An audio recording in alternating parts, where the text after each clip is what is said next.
want to talk carefully today, because this one requires it. Knox lives on the border between Sector 6 and Sector 9. His family could afford 6. The numbers work, technically, if you remove the medical bills from the equation.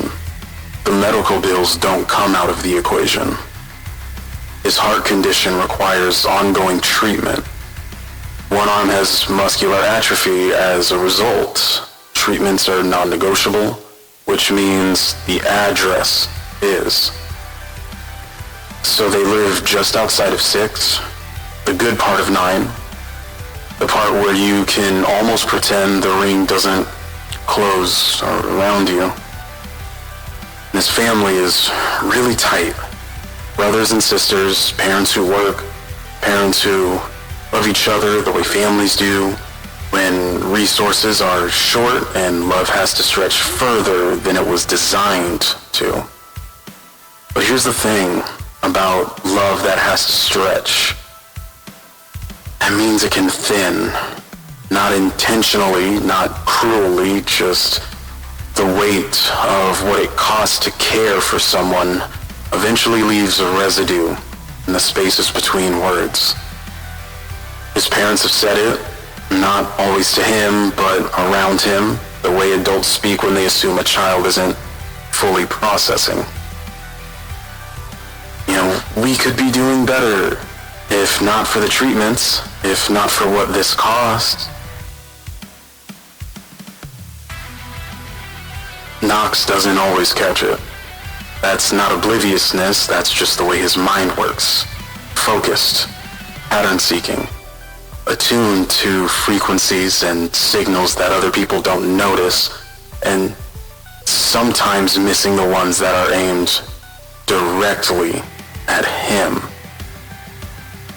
He hears the city's machinery, but he doesn't always hear the quiet grief in his mother's voice.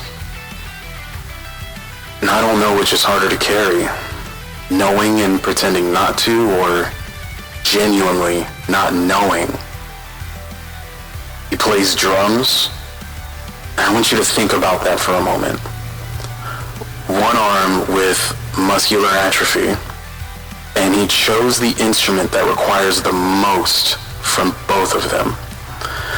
Not despite the limitation. I don't think it's despite anything. I think he plays drums because the pattern is something he can control. Because the rhythm is honest. It either works or it doesn't. There's no ambiguity, no reading between the lines, no wondering what someone meant by the way they said something. The beat and the rhythm are true. Everything else in his life has these little asterisks, and he processes the world differently. Not bad, just different. And the city is not designed for that, especially Sector 9. It's overcrowded, it's loud, stimulation without pause, and it's the kind of environment that is difficult to navigate when your nervous system is tuned to a different frequency. You're tuned to a different signal. But here's what the city's designers never accounted for. A mind that processes differently in a system built on repetition and compliance is not a liability. It's a scanner. Knox sees the pattern underneath the pattern. He hears what it's hiding. He notices the gaps in between what the city says it is and what it actually does. Not as a political conclusion, but as a simple observation. This doesn't add up. This signal doesn't match this output. Something here is wrong. Knox has been right every time.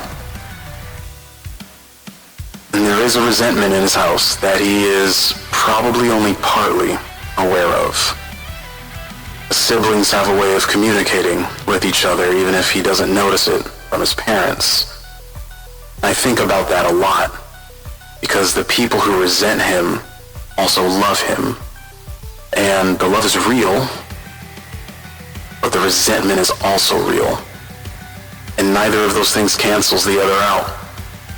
He exists inside that contradiction every day. And he keeps playing. And his patterns still hold. And there's something in him, the part that keeps going, that keeps showing up, that keeps playing through the condition and the cost and the weight of being the reason the family can't move up. That part is made of something I don't have a word for. The city would call it a burden. I'd call it the foundation of something extraordinary.